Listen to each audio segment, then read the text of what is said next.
In the ancient Greek city that hosted the Olympic Games, there was a temple that housed one of the 7 wonders of the ancient world. Seated upon a golden throne, Zeus held a scepter in one hand and the goddess Nike in the other. The statue was so tall that if it were to stand up, it would destroy the temple's roof. Designed by the sculptor Pheidias, who had already proven himself by making the monumental statue of Athena in Athens, the statue of Zeus was so impressive that thousands of people would make their way to Olympia not only to watch and participate in the Olympics, but also to marvel at this magnificent chryselephantine statue. In Civilization VI, the statue of Zeus provides the player with +3 gold, it grants them 3 spearmen, 3 archers and a battering ram, and gives +50% production towards anti-cavalry units across your civilization. So it is immediately obvious that other than the gold bonus, this is a very war-focused wonder. But why? The statue of Zeus was a religious monument, housed in a sanctuary dedicated to the Olympics and the worship of the gods. So why make it a militaristic wonder? And it's not like this is random, seeing as the rest of the games in the series also attribute similar warlike effects to their version of the statue of Zeus. But what is the reason behind this? I'll be honest and say that I struggled a bit when it comes to justifying it. Zeus, while certainly relevant to war as a mythological entity, isn't that connected to it, unlike Ares for example. So that's not enough in my opinion. The next thing that would make sense would be to connect the bonuses to the Olympics, the main event that Olympia, the host of the statue of Zeus, was known for. During the games, a sacred truce was declared across the Greek world, the Kechiria, allowing athletes and spectators to travel safely regardless of whatever wars were being fought at the time. However, the truce was not actually a peace agreement. It was just a guarantee of safe passage, and even that was frequently violated. The Spartans, one of the most successful competitors at the Olympic Games, were banned from Olympia in 420 BC for attacking an alien fort during the Games and refusing to pay the resulting fine. In any case, I don't think all this does well to justify the military-focused bonuses of the statue of Zeus in-game. We'll need to dig a bit deeper. The decision to commission a monumental statue of Zeus for the temple in Olympia was made sometime around 440 BC. The man chosen to create it was Pheidias of Athens, arguably the most celebrated sculptor of the ancient world. Pheidias' workshop at Olympia, which archaeologists have identified and excavated, was purpose-built to construct something close to the scale of the statue of Athena in Athens, also constructed by Pheidias. The statue was finally constructed in 435 BC. The chryselephantine statue depicted Zeus seated on an elaborate throne made of ivory and gold. It stood somewhere between 12 and 13 meters tall, meaning that even seated, it nearly touched the ceiling of the temple. Ancient writers describe the throne as decorated with figures of mythological scenes, precious stones, ebony, and painted images. The figure of Zeus himself held a small statue of Nike in one outstretched hand and a scepter topped with an eagle in the other. Strabo wrote that the sculptor appeared to have captured something beyond an ordinary artistic representation. The Roman general Aemilius Paulus, visiting Olympia after conquering Macedonia, reportedly said that Pheidias alone had captured the Zeus of Homer in physical form. What is clear from all these descriptions is that this was a statue that the ancient world understood as something extraordinary. Now, the biggest clue regarding the bonuses that Civ attributes to the wonder is probably the year of the statue's construction. 435 BC places it near the opening years of the Peloponnesian War, the catastrophic conflict between Athens and Sparta that consumed the Greek world for nearly 3 decades.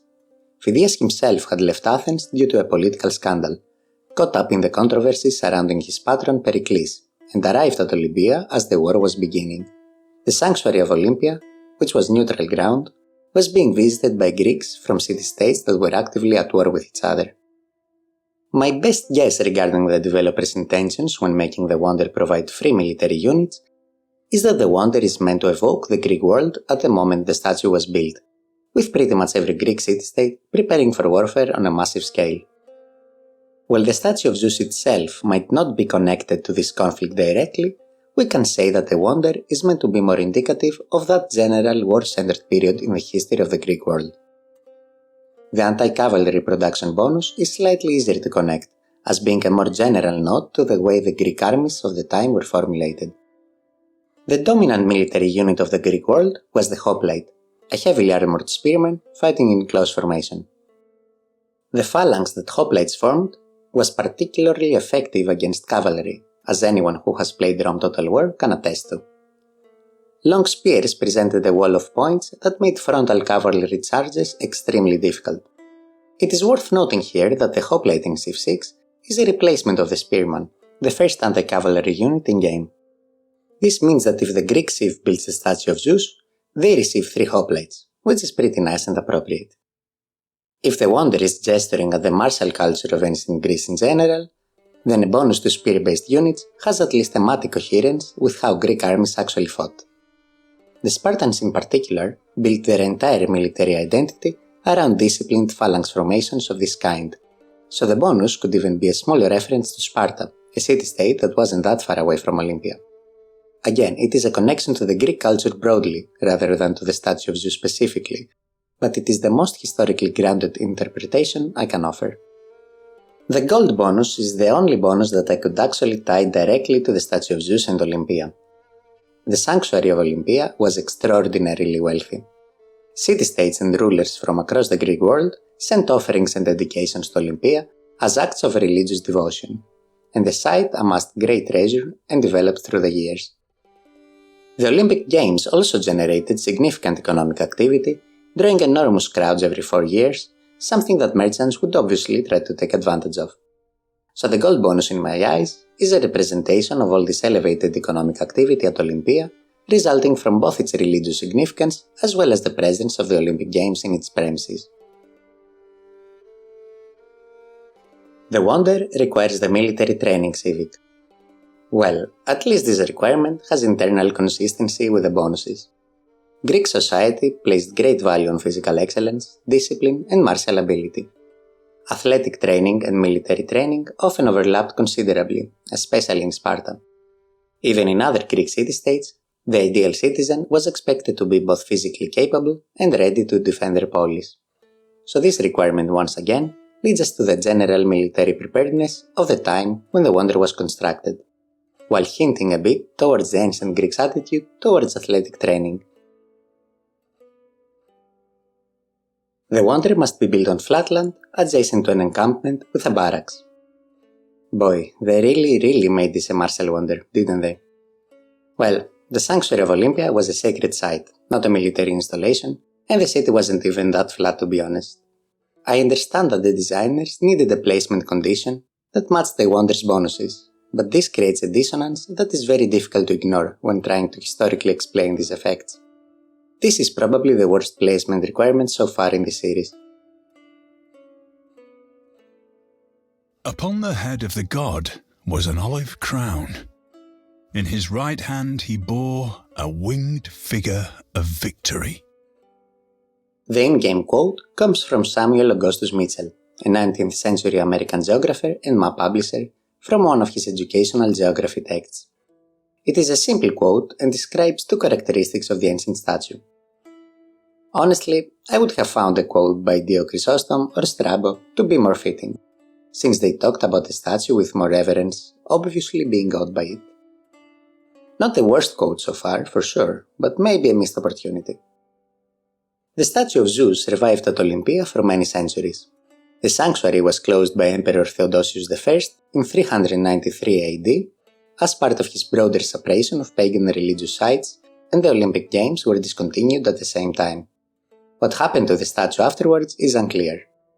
One ancient source suggests that it was transported to Constantinople, where it was later destroyed in a fire. Others believed it was destroyed at Olympia itself. What remains certain is that, like almost all 7 of the wonders of the ancient world, the statue of Zeus did not make it to the modern era. Today, only the temple's foundations remain, but interestingly enough, the workshop of Pheidias was identified by the discovery of tools, ivory fragments, and a cup with the inscription, "I belong to Pheidias." Pretty cool that archaeologists could identify one of the greatest sculptors of the ancient world by finding his coffee mug.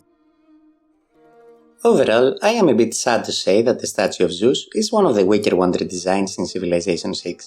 The gold bonus works, but is still a bit weak, and the anti-cavalry production bonus has a thematic connection to Greek martial culture, but it is indirect. The 3 military units are a bit of a stretch, the placement requirement is straight up ahistorical, and the Civic unlock does not connect to the historical Statue of Zeus in any meaningful way. The thing that frustrates me the most about this is that it is not a one-off thing. As I mentioned earlier, pretty much every version of this wonder in the Civ series follows a similar pattern, which makes me think that I'm missing something very obvious, but I really can't think of anything. If anybody has any ideas, I'd love to hear them, however. To end on a positive note, while Civ VI's Statue of Zeus may not perfectly represent the actual wonder, it does a pretty good job representing the world that stood around it.